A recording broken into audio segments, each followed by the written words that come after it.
आज का हमारा टॉपिक है सर्वनाम। तो चलिए हम इसे शुरू करते हैं। सर्वनाम होता क्या है, एक एग्जाम्पल से हम समझाते हैं। जैसे राम बाजार जाता है और वह वहां से सब्जियां लाता है। जो ये राम की जगह पर वह का यूज हुआ है, ये हमारा है सर्वनाम। मतलब संज्ञा के स्थान पर जिन शब्दों का प्रयोग किया जाता है उन्हें हम सर्वनाम कहते हैं। सर्वनाम के भेद होते हैं 6 और पंडित कामतानाथ प्रसाद के अनुसार सर्वनाम की संख्याएं होती हैं 11। अब ये 11 क्या होती हैं? जैसे मैं, तू, आप, यह, वह, जो, सो, कौन, क्या, कोई, कुछ, ये इसकी संख्याएं हैं। और भेद होते हैं पुरुषवाचक, निजवाचक, निश्चयवाचक, अनिश्चयवाचक, संबंधवाचक और प्रश्नवाचक। ये इसके भेद होते हैं। तो हम एक एक को समझते हैं। तो चलिए देखते हैं। वाक्यों में एक संज्ञा प्रयुक्त होने के बाद यदि उसी संज्ञा के प्रयोग की आवश्यकता हो तो संज्ञा के स्थान पर वह, उसका, आप आदि शब्दों का प्रयोग किया जाता है। अर्थात सर्वनाम उस विकारी शब्द को कहते हैं जो संज्ञा के स्थान पर उसी संज्ञा के संबंध में प्रयुक्त हो। जैसे वह, उसका, तुम, मैं आदि। जैसे बालक कहने से सिर्फ बालक का ही बोध होता है, सड़क, घर आदि का नहीं। किंतु बालक के स्थान पर वह कहने से पूर्वा पर संबंध के अनुसार ही किसी वस्तु का बोध होता है। अर्थात नाम के स्थान पर आने वाले शब्दों को ही सर्वनाम कहते हैं। आप ये नोट्स में अपने लिख लीजिएगा कि नाम के स्थान पर आने वाले शब्दों को ही सर्वनाम कहते हैं। उदाहरण के लिए रश्मि ने कहा कि मैं चॉकलेट खाऊंगी। रश्मि ने कहा कि मैं चॉकलेट लूंगी। मेहुल ने रश्मि से कहा कि वह क्यों गुस्सा है। उपर्युक्त उदाहरण में मैं और वह सर्वनाम है। ये मैं और वह सर्वनाम है। यहाँ पर जो मैं यूज हुआ है वो रश्मि के लिए, और मेहुल ने रश्मि से कहा कि वह क्यों गुस्सा है। तो यहाँ पर ये जो वह है ये भी रश्मि के लिए यूज हुआ है। तो नाम के स्थान पर जिन शब्दों का यूज होता है उसे हम सर्वनाम कहते हैं। अब हम सर्वनाम के भेद देखते हैं।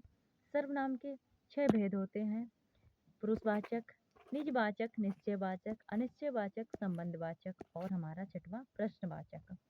सर्वनाम के 6 भेद हैं। हिंदी में 11 सर्वनाम शब्द हैं। वो 11 सर्वनाम शब्द ये लिखे हैं, आप नोट डाउन कर लीजिएगा।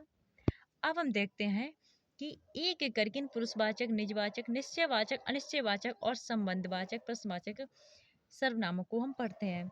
एक बात और ध्यान रखिएगा, जो ये पुरुषवाचक सर्वनाम है इसमें 3 उपभेद हैं इसके। कौन कौन से? नंबर 1 उत्तम पुरुष, नंबर 2 मध्यम पुरुष और नंबर 3 होता है इसका अन्य पुरुष। तो चलिए इसे हम आगे पढ़ाते हैं एग्जाम्पल के साथ। पुरुषवाचक सर्वनाम के उपभेद: उत्तम पुरुष, मध्यम पुरुष और अन्य पुरुष। उत्तम पुरुष कौन होता है? जैसे मैं बात कर रही हूँ तो मैं हूँ उत्तम पुरुष। मध्यम पुरुष, आप मेरी बात को सुन रहे हो तो आप हो मध्यम पुरुष। और जिसके बारे में हम बात कर रहे हैं वो है अन्य पुरुष। जैसे यहाँ पर मैं बात कर रही हूँ, अगर मैं बात कर रही हूँ राम से तो राम हो गया हमारा मध्यम पुरुष। और अगर मैं राम से बात कर रही हूँ किसी अन्य पुरुष के बारे में, रावण के बारे में, तो रावण क्या हो गया यहाँ पर? अन्य पुरुष। ये है हमारे पुरुषवाचक सर्वनाम के 3 उपभेद। अब चलो इनको भी हम देखते हैं। जो सर्वनाम पुरुषों के नाम के बदले आता है, पुरुषों का नाम मतलब सिर्फ पुरुषों का नाम नहीं, स्त्री या पुरुष, स्त्री और पुरुष दोनों के नाम के बदले आता है या प्रयुक्त होता है, उसे पुरुषवाचक सर्वनाम कहते हैं। जैसे मैं, तुम, वह, वे, यह आदि। पुरुषवाचक सर्वनाम के 3 उपभेद हैं: उत्तम पुरुष, मध्यम पुरुष, अन्य पुरुष। बात बोलने वाले या कहने वाले को उत्तम पुरुष कहते हैं। जैसे मैं, हम। मध्यम पुरुष, बात को बोलने वाला, जिससे बात कहे, बात को बोलने वाला। जैसे मैं, जिससे बात कहे, जिससे कहूँ। इसे आप सिंपल से समझ लीजिए कि जिससे बात कह रहे हैं या फिर जो हमारी बात को सुन रहा है उसे हम क्या कहेंगे? मध्यम पुरुष। तू, तुम, आप। अन्य पुरुष में जिसके संबंध में बात कही गई हो वह होता है अन्य पुरुष। ठीक है, ये आपको समझ में आ गए होंगे। अब हम इनके एग्जाम्पल देखते हैं। जैसे वे, यह, वह, ये। हम आप वे के साथ लोग शब्द लगा देने से बहुवचन बन जाता है। जब हम के साथ लोग शब्द लगाएंगे तो वो क्या हो जाएगा, बहुवचन। जैसे हम लोग। ठीक है, तो ये पुरुषवाचक सर्वनाम। आशा करते हैं आपको समझ में आ गया होगा। अब हम चलते हैं निजवाचक सर्वनाम की तरफ। निजवाचक में क्या है, जहाँ पर स्वयं, खुद, स्वतः और आप इन शब्दों का प्रयोग हो, वहां पर क्या आता है हमारा निजवाचक सर्वनाम। जब सर्वनाम से कर्ता का भाव आए वह निजवाचक सर्वनाम होता है। अर्थात जिस सर्वनाम से कर्ता का बोध हो, निजवाचक सर्वनाम का रूप आप है। निजवाचक सर्वनाम आपका प्रयोग निम्नलिखित अर्थों में होता है। जैसे आपका प्रयोग किसी संज्ञा सर्वनाम के निश्चय अवधारणा के लिए होता है। जैसे मैं आप वहीं से आए हैं, मैं आप एक जैसे ही हैं। निजवाचक रूप आप का प्रयोग दूसरे व्यक्ति के निराकरण के लिए भी होता है। जैसे आप भला तो जग भला, अपने को कम ना समझे। यहाँ पर ये निजवाचक सर्वनाम में ये अपने खुद के लिए प्रयोग किया जाता है। अब चलिए इसके और हम एग्जाम्पल देखते हैं। जैसे सर्वसाधारण के अर्थ में भी आपका प्रयोग होता है। जैसे अपनों से बड़ों का आदर करना चाहिए। निश्चय के अर्थ में भी कभी कभी आपके साथ भी ही भी जोड़ा जाता है। जैसे यह काम आप ही हो गया, मैं वहाँ आप ही चला जाऊंगा। ये दो सर्वनाम हमारे खत्म हो गए हैं। अब हम तीसरे पर चलते हैं। आशा करते हैं दोनों आपको समझ में आए होंगे। तीसरा हमारा है निश्चयवाचक सर्वनाम। अब बहुत ही इजी हैं, इजी सारे हैं, आपको एक बार समझ में आ जाए फिर आप इजीली इन सारे क्वेश्चन को कर लेंगे। अब हम इस डिफिनेशन को करने के बाद हम इसके क्वेश्चन भी करेंगे। निश्चयवाचक सर्वनाम तीसरा है हमारा निश्चयवाचक सर्वनाम। इसमें किसी निश्चितता का बोध हो। जैसे गेट के पास राम खड़ा है, तो ये क्या है, निश्चितवाचक। और अगर हम कहें गेट पर कोई खड़ा है, गेट के पास कोई खड़ा है, तो कोई क्या हो गया, अनिश्चयवाचक। जैसे जिस सर्वनाम से वक्ता किसी वस्तु या वस्तु का निश्चित बोध हो, चाहे वह वस्तु पास हो या दूर हो, निश्चित हो, उसे निश्चयवाचक सर्वनाम कहते हैं। जैसे यह मेरी पुस्तक है, दिस इज माई बुक, वह अच्छी पुस्तक है। तो जो भी मैंने एग्जाम्पल दिए वो याद रखिएगा। जैसे जब किसी चीज़ का निश्चय की 2 लीटर दूध, तो ये क्या है, निश्चितवाचक। 5 किलो आटा, ये क्या है, निश्चित। गेट पर राम खड़ा है, निश्चित। अगर कहीं गेट पर कोई खड़ा है तो वो क्या हो जाएगा, अनिश्चित। नेक्स्ट आता है हमारा अनिश्चयवाचक सर्वनाम। यहाँ पर कोई, कुछ, किसी, किन्हीं, जैसा कि नाम से स्पष्ट है, जिस सर्वनाम से किसी वस्तु का निश्चित या स्पष्ट बोध ना हो उसे अनिश्चयवाचक सर्वनाम कहते हैं। जैसे ऐसा ना हो कोई आ जाए, कोई आ जाए मतलब कोई भी आ सकता है। घी में कुछ मिला है, क्या मिला है, दूध, चीनी, शायद शक्कर, नहीं पता है। कोई आ जाए, कौन आ रहा है, मम्मी पापा भाई बहन, कौन आ रहा नहीं पता है।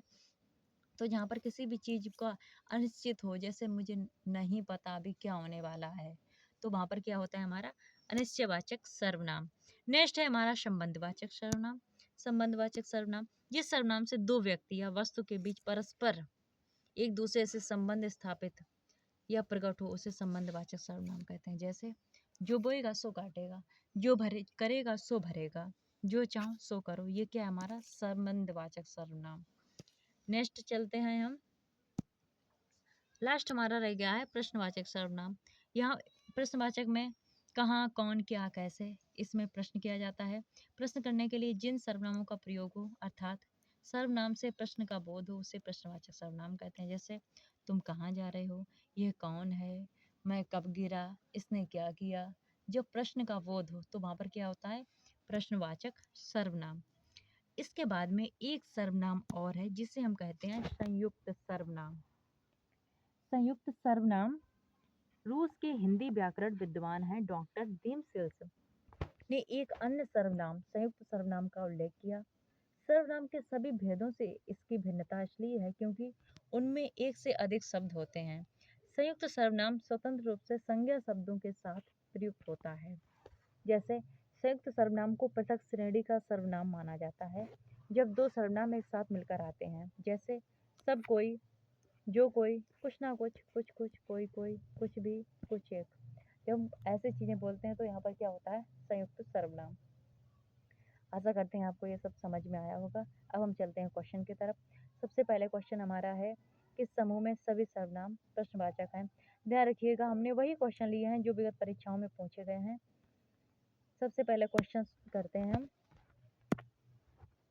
किस समूह में सभी सर्वनाम प्रश्नवाचक हैं। कौन, क्या, किसने, जो कोई वह, जिसका जो किनका, जिन्होंने उन पर उसको। तो आपको साफ समझ में आ रहा है कि इसमें कौन सा आंसर होगा हमारा। ये होगा कौन, क्या, किसने। यहाँ पर सवाल किया जा रहा है और जहाँ पर सवाल किया जाए तो वहाँ पर होता है प्रश्नवाचक सर्वनाम। नेक्स्ट है मुझे किस प्रकार का सर्वनाम है। मुझे उत्तम है, मध्यम है, अन्न है, या फिर इसमें कोई नहीं है। तो मुझे, मैं, हम, ये क्या होते हैं उत्तम। तू, तुम, ये होते हैं मध्यम। यह, वह, ये होते हैं अन्न। तो यहाँ पर हमारा आंसर क्या हो जाएगा। यहाँ पर हमारा आंसर होगा उत्तम। ठीक है, नेक्स्ट चलते हैं हम। निम्नलिखित जोड़ों में से उत्तम पुरुष वाले जोड़ों को पहचानिए। उत्तम पुरुष में कौन आता है, अभी हमने बताया मैं, हम, ये आते हैं उत्तम पुरुष में। तू, तुम आते हैं मध्यम में, वह भी आते हैं अन्य में। तो इसका आंसर होगा ए। नेक्स्ट चलते हैं क्वेश्चन नंबर 4 की तरफ। जो करेगा सो भरेगा। भाई, जो करेगा सो भरेगा, ये दोनों एक दूसरे से जुड़े हुए हैं। तो ये कौन सा हमारा सर्वनाम होगा, ये होगा संबंधवाचक सर्वनाम। नेक्स्ट है अनिश्चयवाचक सर्वनाम का अपादान कारक में बहुवचन रूप क्या होगा। तो यहाँ पर इसका आंसर होगा किन्हीं से। ठीक है, नेक्स्ट चलते हैं हम। जो सो के प्रयोग में संबंधित सर्वनाम को पहचाने। जो सो, तो जो करेगा सो भरेगा, ये दोनों एक दूसरे से जुड़े हैं। तो ये है संबंधवाचक सर्वनाम। ठीक है, नेक्स्ट हमारा क्वेश्चन है यह काम मैं आप कर लूँगा। जहाँ पर आप आ जाए तो वहाँ पर आएगा हमारा निजवाचक सर्वनाम। नेक्स्ट चलते हैं हम क्वेश्चन नंबर 8 की तरफ। संज्ञा के स्थान पर प्रयुक्त होने वाले शब्दों को क्या कहते हैं। संज्ञा के स्थान पर प्रयुक्त होने वाले शब्दों को हम क्या कहते हैं। अभी हम क्या पढ़ रहे हैं, सर्वनाम। तो क्या कहते हैं, सर्वनाम। राम की जगह अगर हम यह यूज कर लें तो वो क्या हो गया, ये क्या है हमारा सर्वनाम, और ये क्या है हमारी संज्ञा। ठीक है, नेक्स्ट हमारा क्वेश्चन है किस वाक्य में सर्वनाम का अशुद्ध प्रयोग हुआ है। अशुद्ध प्रयोग हुआ है किस वाक्य में। वह स्वयं यहाँ नहीं आना चाहती। वह स्वयं यहाँ नहीं आना चाहती। नेक्स्ट है आपके आग्रह पर मैं दिल्ली जा सकता हूँ। नेक्स्ट है मैं तेरे को क्या होता है, तो यही हमारा हो जाएगा आंसर। इनमें अनिश्चयवाचक सर्वनाम कौन सा है, अनिश्चयवाचक होगा कोई। कौन है ये प्रश्नवाचक। जो सो होता है संबंधवाचक, वह होता है निश्चयवाचक, और कोई होता है अनिश्चयवाचक। क्वेश्चन नंबर 11 की तरफ चलते हैं। कौन सा सर्वनाम का भेद नहीं है। तो सर्वनाम का भेद कौन सा नहीं है भाई, पुरुषवाचक है, निजवाचक है, प्रश्नवाचक भी है, गुणवाचक नहीं है। ठीक है, यह मकान मेरे भाई का है। इसमें से कौन सा आंसर आएगा। संज्ञा, संकेतवाचक, सार्वनामिक विशेषण, सार्वनामिक विशेषण, नेक्स्ट क्रिया विशेषण या विशेषण। तो इसमें आएगा हमारा आंसर संकेतवाचक सार्वनामिक विशेषण। ठीक है, अब हम चलते हैं क्वेश्चन नंबर 13 की तरफ। हम ताजमहल देखने जाएंगे। हम, इसमें कौन सा हमारा आंसर आएगा। हम है, निज है, नहीं है, पुरुषवाचक है, बिल्कुल पुरुषवाचक सर्वनाम। आप चलते हैं क्वेश्चन नंबर 14 की तरफ। आप भला तो जग भला। आप भला तो जग भला, जहाँ पर आपका यूज होगा तो वहाँ पर होएगा हमारा निजवाचक सर्वनाम। क्वेश्चन नंबर 15 की तरफ चलते हैं। हिंदी में कुल कितने सर्वनाम है। तो हिंदी में सर्वनामों की संख्या क्या है, 11। सर्वनाम में के कुल कितने भेद हैं, तो भेद कितने हैं, 6। Question number 17। आप की सब राह देख रहे, जहाँ पर आप आएगा वहाँ पर क्या जाएगा आंसर निजवाचक। मैं अपने आप वस्त्र साफ कर लेता हूँ। आप मतलब निज। ठीक है, वह आप ही चला गया, जहाँ पर आप आएगा वहाँ पर हमारा निजवाचक सर्वनाम होगा। शीला अपने कपड़े स्वयं देती है। आप, स्वयं, खुद, ये सब क्या है निजवाचक सर्वनाम के भेद। Question number 21। कोई तो होगा जो तुम्हारी सहायता कर सके। कोई तो होगा जो तुम्हारी सहायता कर सके। कोई यहाँ पर क्या है अनिश्चयवाचक। कौन आएगा, भगवान आएंगे, कौन आएगा नहीं पता। तो जहाँ पर कोई लिखा है तो ये क्या आएगा अनिश्चयवाचक सर्वनाम। यहाँ पर है रेखांकित सर्वनाम का प्रकार चिन्हित कीजिए। तो जो रेखांकित है वो कोई पर रेखांकित है, पर इसमें रेखा नहीं लगा है, माफ कीजिएगा। नेक्स्ट हमारा क्वेश्चन है श्रोता के लिए किस सर्वनाम का प्रयोग किया जाता है। श्रोता, अब श्रोता समझो क्या होता है। श्रोता होता है जिससे हम बात कह रहे हैं, जो हमारी बातों को सुन रहा है वो है श्रोता। हम है मध्यम पुरुष और वो है हम है उत्तम पुरुष और वो है मध्यम पुरुष। तो यहाँ पर श्रोता कौन है? मध्यम पुरुष। और जिसके बारे में बात कही जा रही है वह होता है अन्य पुरुष, और हम बात कह रहे हैं तो हम है उत्तम पुरुष। उत्तम पुरुष मतलब मैं, मध्यम पुरुष मतलब मैं जिससे बात कह रही हूँ, और अन्य पुरुष मतलब जिसके बारे में बात कर रही हूँ वो आएगा अन्य पुरुष। तो ये हमारे 22 क्वेश्चन कंप्लीट हुए और ये सर्वनाम का टॉपिक यहीं पर समाप्त होता है।